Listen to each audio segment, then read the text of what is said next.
世上争口气，一腔热血几回平，看罢了古今多少事，英雄莫问出身，莫问出身，顶天立地男子汉，花开花落俏佳人，说尽了悲欢多少情，英雄自古万人，万人。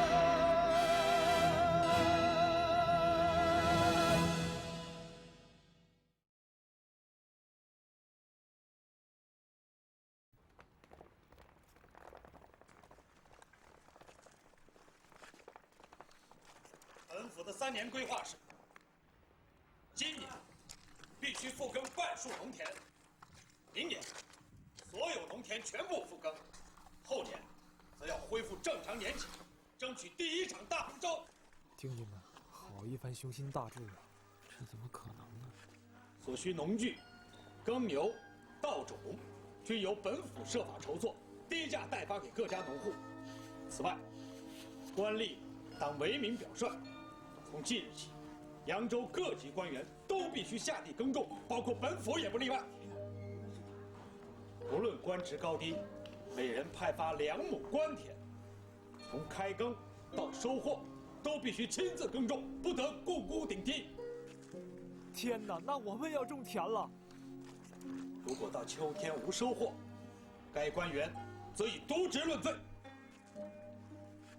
列位同僚，今后3年，特别是今明2年，是我们最艰难也是最关键的时刻。如果哪一位畏惧，就扒掉官服回家去，本府不勉强也不治罪。但是，要剥夺功名，停发俸禄2米。要是没了朝廷给我们的俸禄2米，那我们家老少也没法活呀。所以说，农田能否复耕，已非我等的求官之途，而是求生之路。本府如果不能完成3年规划，定将自尽于扬州，省得朝廷治我欺君之罪。列位同僚，患难时下，大有可为。我只告诉列位一件事，请列位斟酌。扬州是皇上开国以后巡视的第1府，众望所至，全国关注。扬州如能振兴，列位的功名可谓是不言而喻。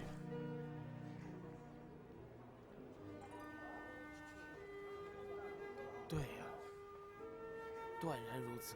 昔日，皇上在攻城拔寨之前，常与众将士煞酒盟誓。今日，本府也与列位同僚一起，畅饮血酒1碗，立誓天地间，振兴扬州城。来呀，上酒！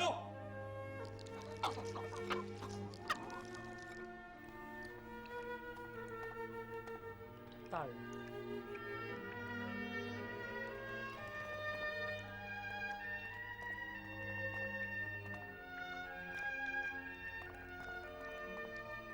龙兴之地在凤羽，富国兴农，看扬州！来，干！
吧，衙内。都别管我，赶快干活去！你们给我听着，今天一定要把它挖完！快去啊！是衙内。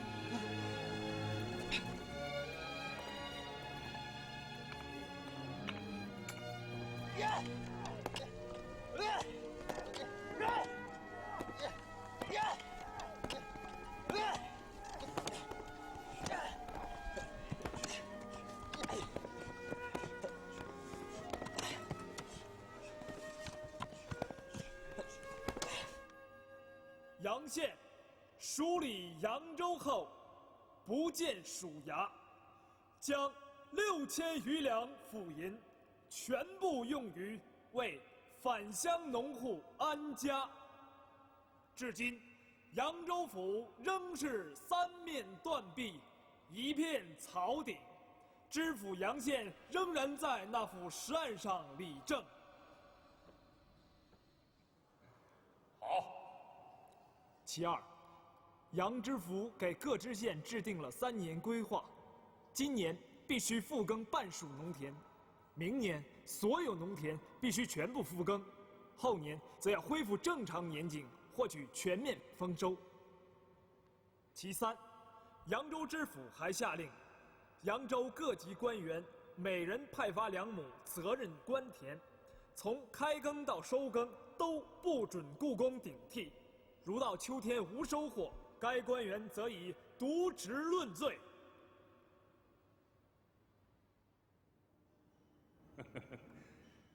好，实在是太好了！你们都听见了吧？杨宪治扬州，那真是大刀阔斧、一马当先的。当年将士们攻城拔寨，也不过如此嘛。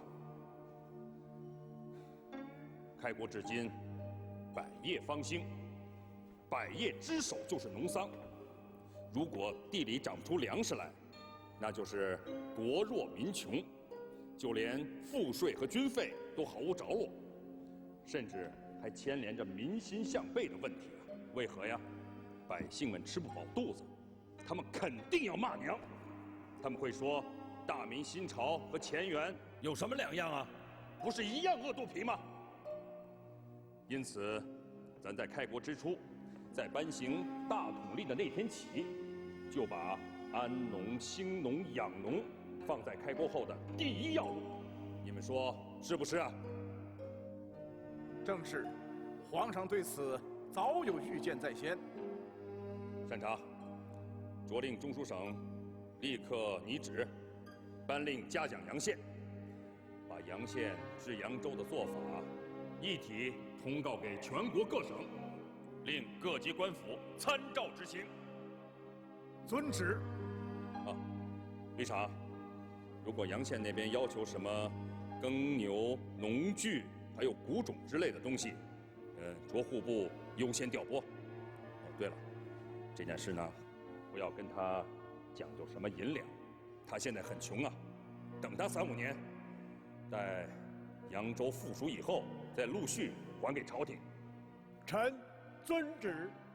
告诉杨宪，当他的稻米出来的时候，咱会领着百官去他那里，喝他的第1碗稻香粥。你们说好不好啊？好。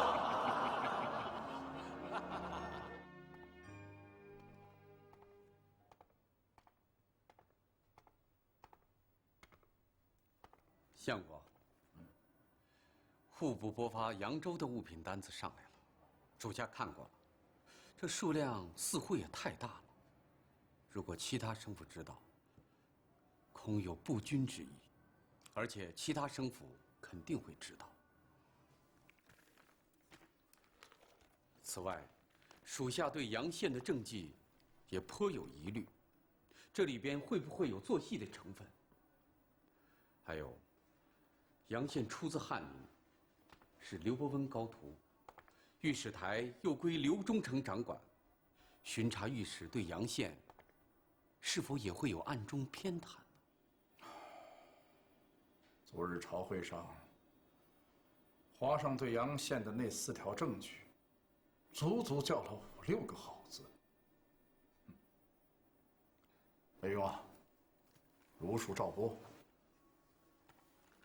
遵命。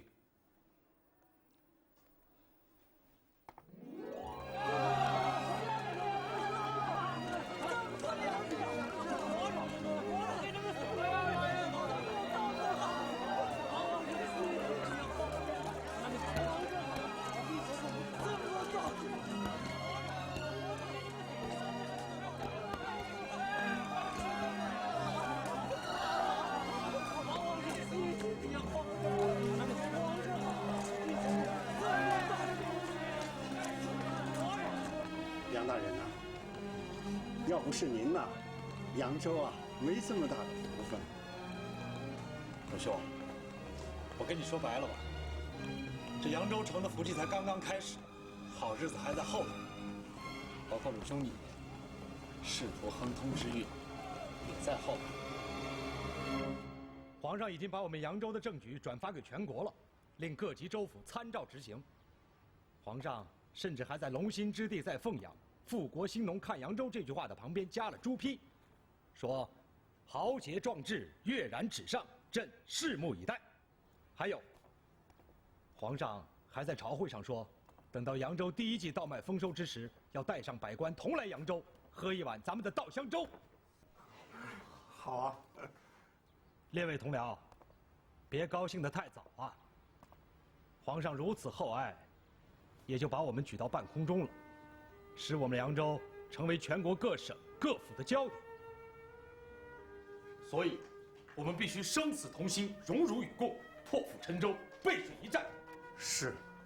从现在起，我们要把扬州所有的士、农、工商，包括妇孺老人，全部动员起来，种稻、盖房、修路、架桥，必须在2年之内就让扬州大变模样，并夺取首场大丰收。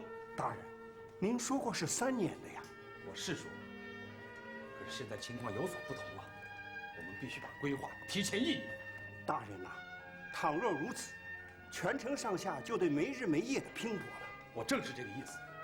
从现在起，我们要不择手段，不计代价，跟全城百姓们一起拼在一场。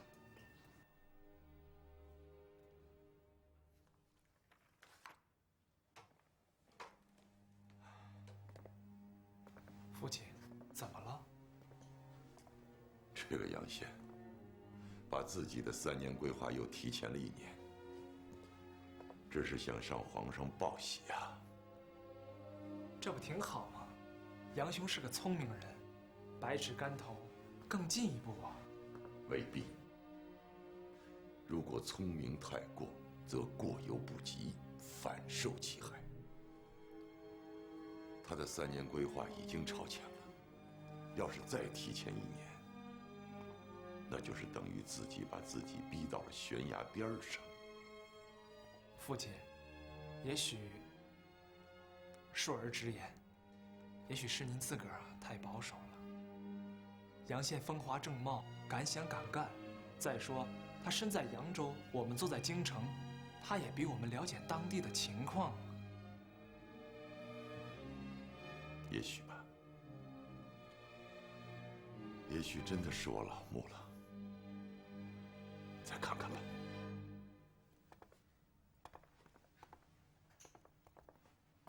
不，莲儿，赶紧笔墨伺候，我要给他复函一封，提请他注意。好，父亲，备好了。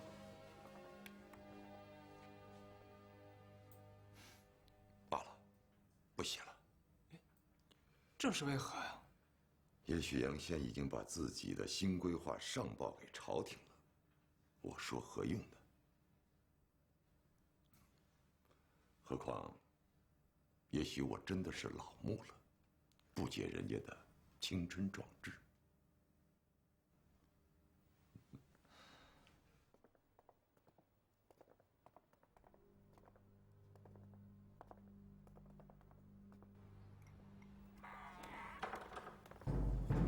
师兄，据知县禀报说，城南粮库短少了200斤稻谷，这事儿你知道吗？下官不知。立刻去查，从徐知县本人查起，一级一级往下追查，一直查到库房的每一个手艺。日落前，必须把道长的下落给我查清楚。遵命。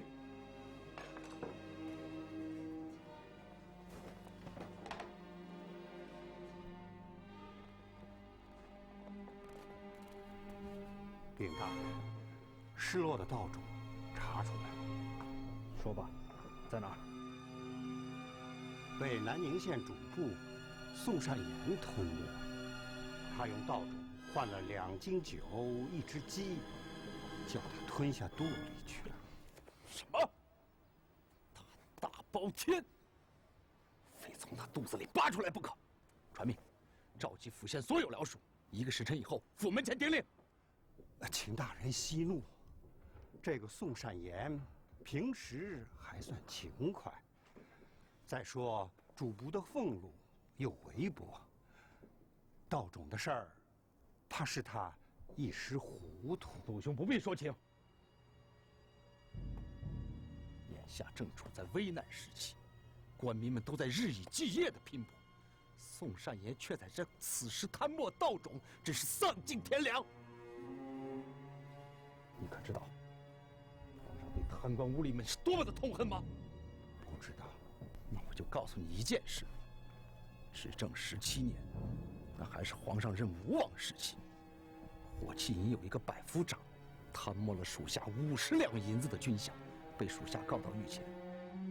皇上1不杀，2不罚，却下令那个百夫长同所属的100位兵勇持刀相拼。半炷香的功夫，那百夫长就碎尸万段了。陆兄，我们现在也需要树立一个榜样，震慑官民，激励士气。下官遵命。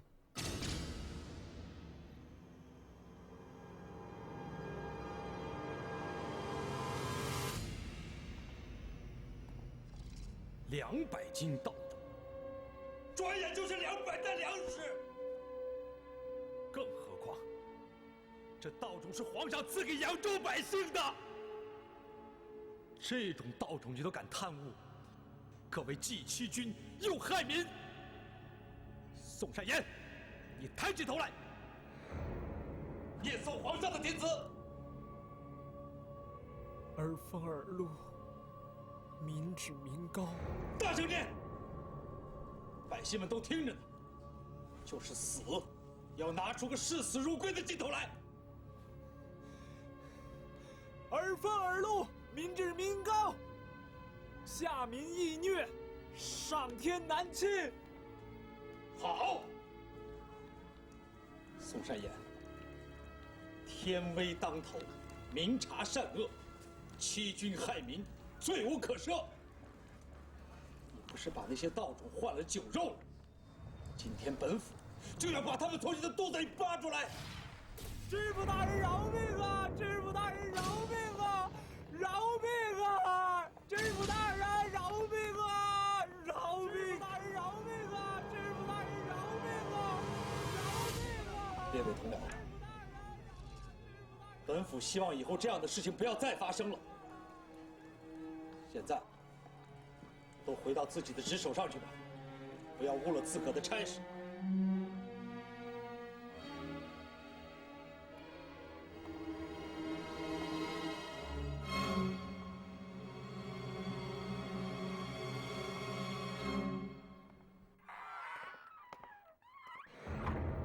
父亲，杨县来信了。你为何关门呢？南宁主簿宋善言贪墨了200斤道种，杨县竟然下令用布袋活活闷死了那个主簿。这还不算，他还令杀猪的屠夫剥了他的皮，将稻草塞进皮囊中，做成标本，就立在南宁县衙门前，让所有进出大堂的官吏都得从标本前经过，以求触目惊心，引以为戒。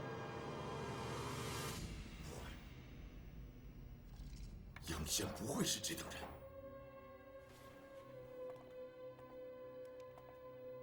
这简直是骇人听闻呐！会的呀，父亲，因为扬州城现在都已经轰动了，说杨知县是天庭雷公，火眼金睛，执法如山。现在他在扬州城里是说一不二，威震四方啊！父亲，这恐怕正是杨宪所期望的效果。灵儿，此事你从哪儿得知的？杨宪的请罪者已呈到了中书省，分理奏折的黄参之亲口告诉儿道。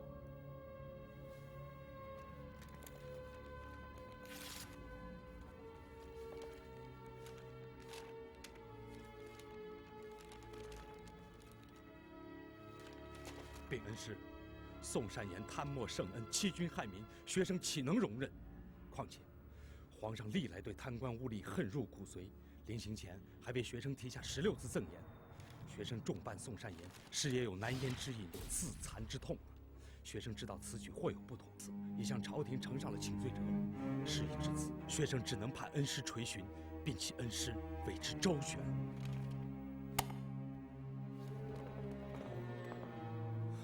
我这一辈子自以为观人无误，可我现在瞎了眼呐！我看错了人，看错了这个杨宪。父亲低声：“灵儿，为父确实是老误了。你说的没错啊。父亲为何这么说？你看我这个学生，表面上温文尔雅，实际上暗藏着一副酷吏心肠。你看他多聪明啊！杀了一个贪官之后，不是向朝廷报功，而是向皇上请罪。和这个学生相比，魏氏真的是老木了。父亲，您不要自责了。当务之急是，我们该怎么办？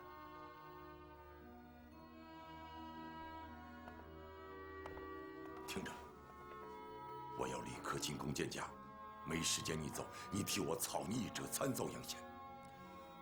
大意是，臣以为那主簿虽有罪过，但区区200斤稻谷断无死罪，当律应夺之流放。但知府杨宪却先斩后奏，私斩我朝廷命官，还将其剥皮为囊，震慑辽属，危及四方。臣请求立即查办杨宪，叫刑部严办，并请朝廷治臣举荐不慎之罪。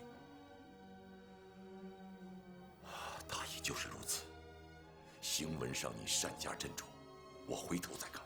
父亲，您知道奏折一上去，不是害了杨宪吗？我这不是害他，或许还保了他呢。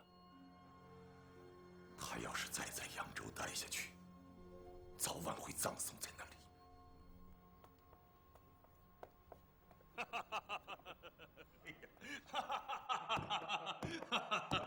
哎呦，善长啊，这个杨宪真把那货剥皮为囊了。真的，而且就立于衙门口，让每位官员天天出入时都能瞧见。哎呀，没想到杨宪是位干吏啊！治扬州御属下善用霹雳手段，好啊！哎，伯温呐，来！皇上，杨宪这事儿你知道了？臣刚刚知道。哎呦，可把咱给乐死了！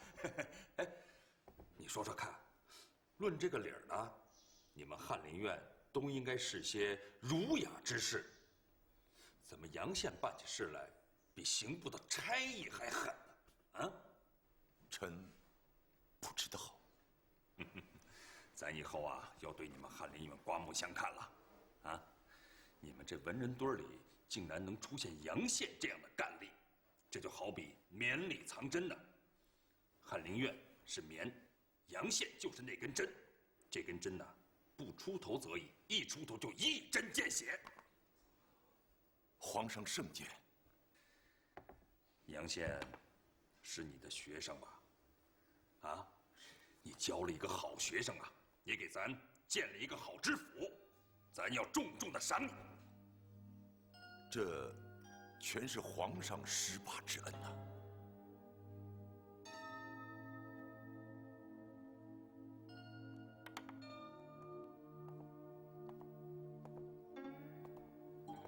父亲，儿已将奏折拟好，请您过目。烧了吧。您不参杨宪了。我已经参不动他了。皇上喜欢他，皇上跟他心心相印呢。父亲，刚才您还说，杨宪再这样下去，会葬送在扬州的。我说错了，父亲老木了。杨宪不过是一颗小星星，如今烈日当头，你光摘一颗小星星又有什么用呢？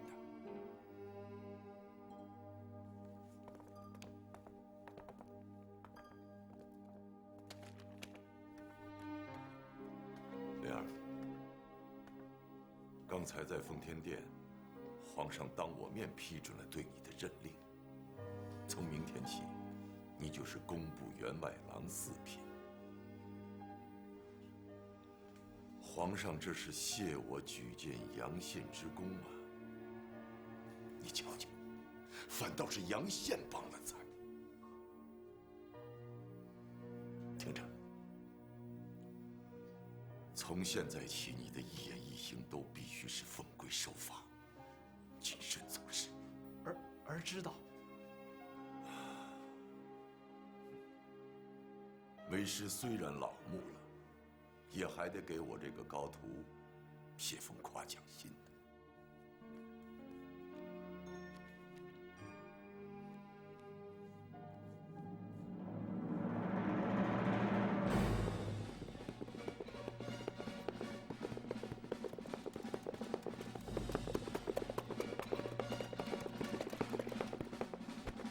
圣旨，扬州知府杨宪即刻赴京见驾，钦此。臣领旨谢恩。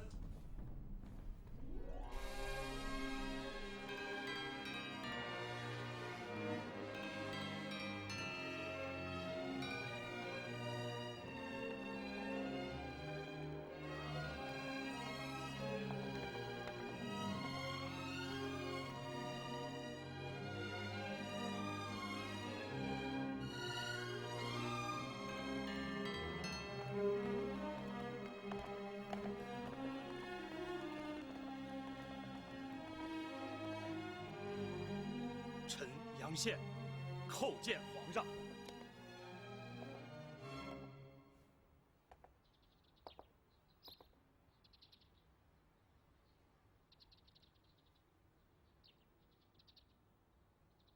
杨宪，皇上，你这官服里面是不是穿了一套破旧的内衣啊？皇上，您怎么知道？咱呐，从你的衣领子上看出来的。把官服脱了，给咱看看。皇上，臣不敢亵渎皇宫圣地。脱下官服。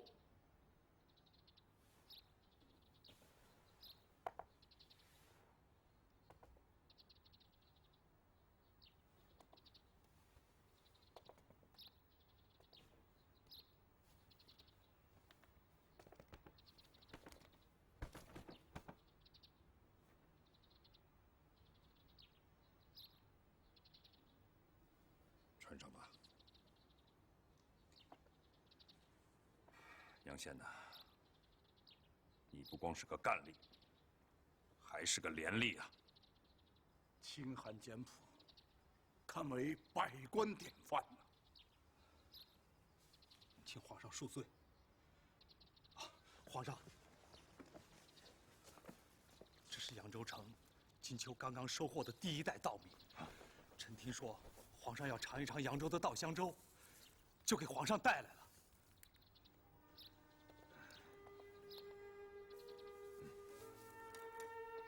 粒粒饱满，稻香扑鼻啊！善长，来，你快闻闻。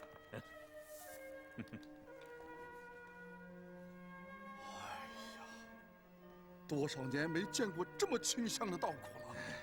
禀皇上，扬州的田亩虽然荒置了6年，可也积攒了6年的地益，因此这头一场丰收，粒粒饱满肥硕，清香扑鼻，就好像要为6年的时光争一口气。好，说得好啊！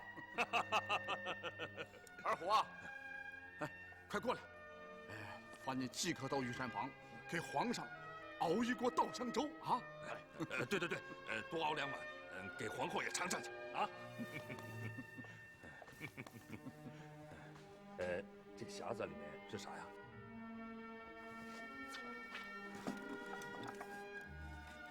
皇上，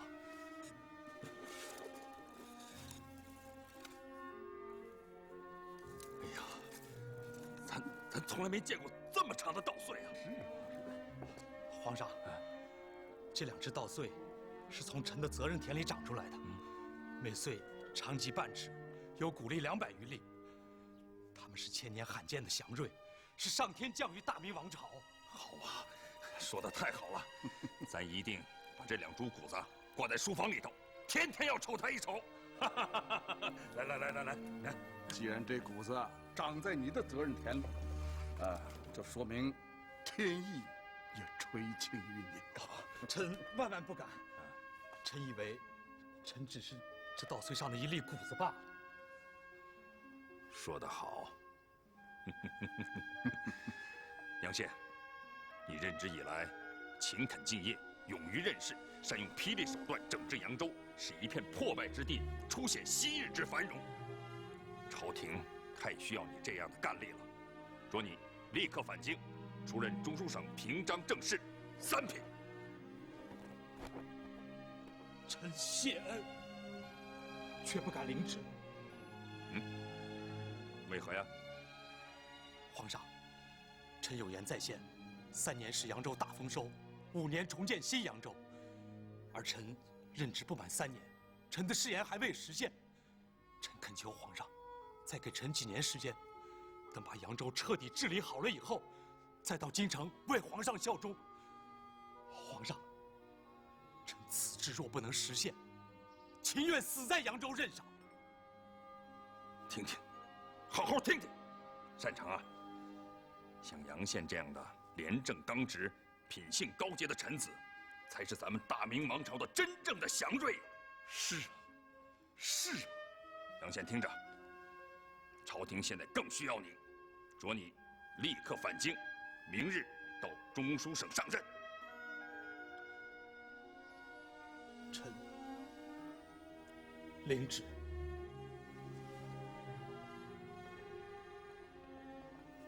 咱急着把你调回京来，还有一个期望，请皇上示下。李善长身为右丞相，执政半年多了，看来难当此大任的。毛病嘛，就是做事瞻前顾后，缺乏魄力，老是一门心思的想讨咱的好，根本做不到点子上。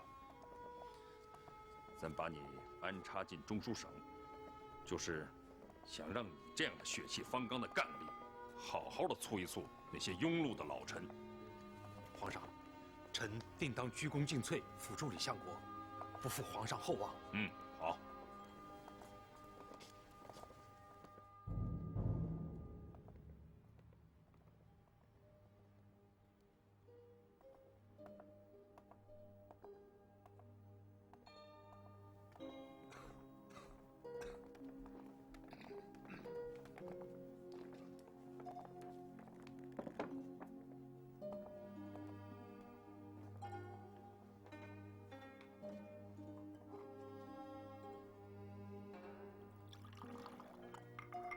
杨仲成，请。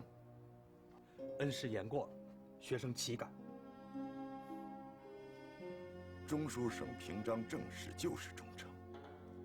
杨宪，你现在的职位比胡惟庸高一截呢。若无恩师在皇上面前屡屡举荐，学生不可能重返京城。你任职扬州是我举荐的，但你调回京城，尤其是进入中书省，就不是我所能见的了。杨宪，这是皇上实拔的你，还是感谢天恩吧。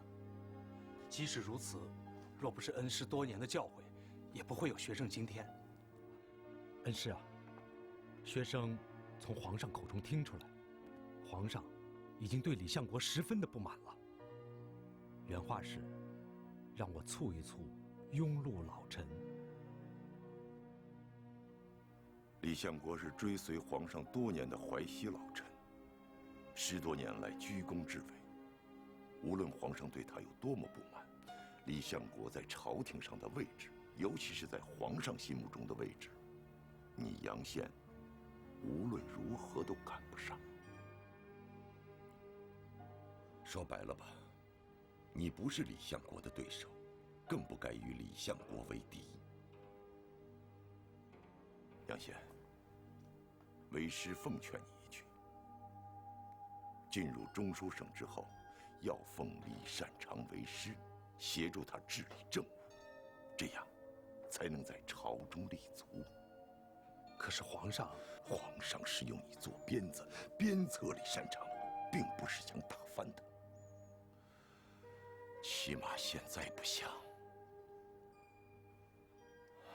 恩师，或许学生不该说，可是京城外早有流言了，说朝廷内有淮西党和浙东党，前者的首领是李相国，后者的核心是你刘忠诚。杨宪，流言止于智者，智者不信流言。朝廷上有无淮西党，这我不知道，但我敢肯定的是，朝廷上绝没有浙东党。学生相信恩师所言，不过，如果淮西党硬说您是浙东党，您避得开，因为没有浙东党，何来的淮西党？他们即使为了自己存在的合理性，也要栽您一个浙东党啊！杨宪，从古至今，结党弄权者，最终只能是自取其祸。特别是现在，我们的头顶上有一位明察秋毫的圣爵。怎么了？你不愿意做稻穗上的一颗谷粒了吗？嫌谷粒小了吗？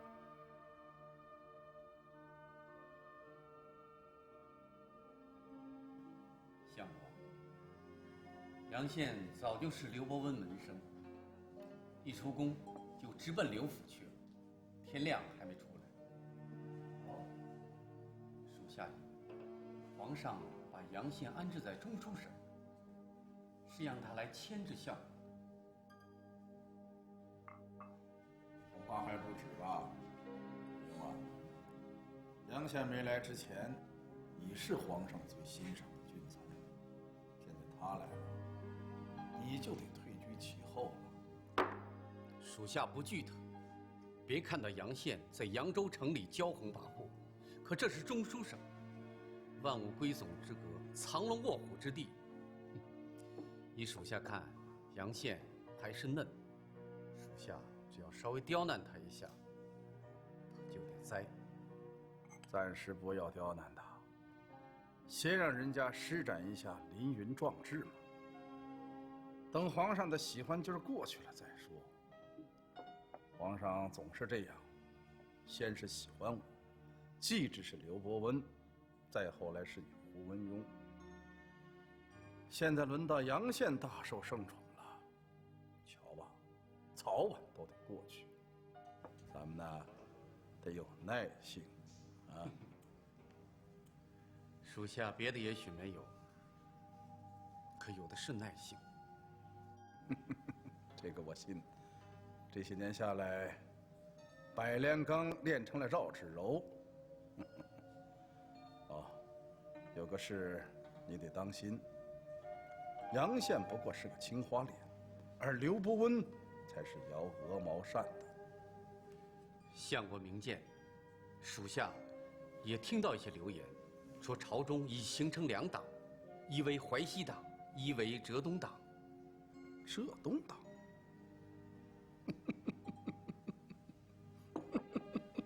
这东大，抬举他们了。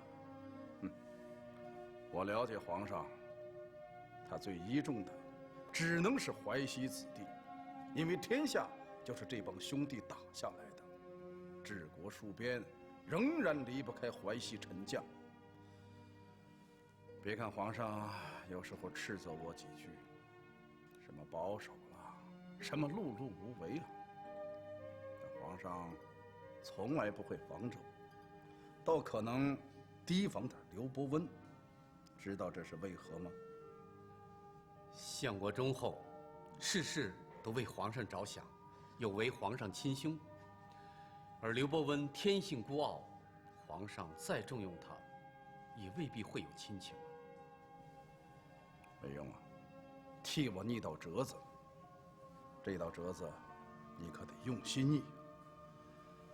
我要说几句皇上想说，而又不便说出口的话。相国吩咐。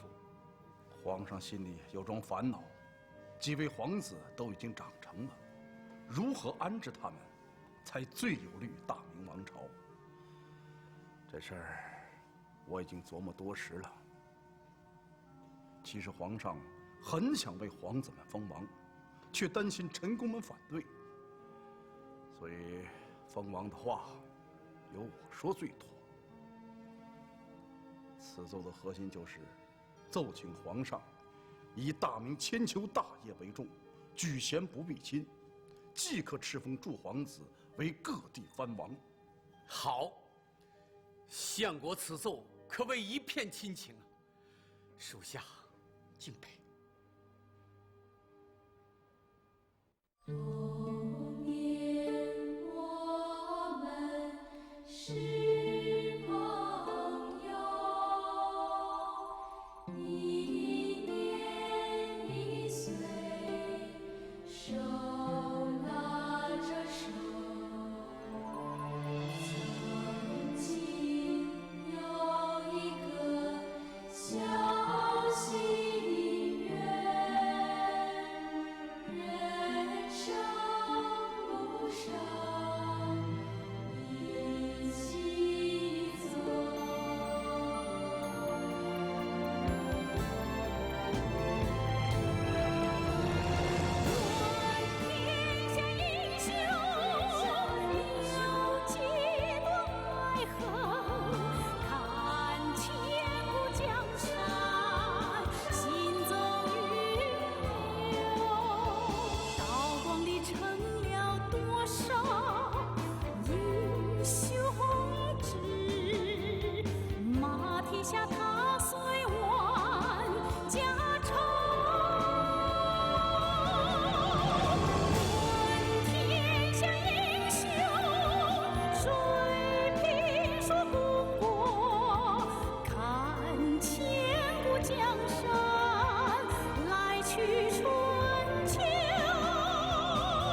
皇上，微臣冒死进谏，万不可封王。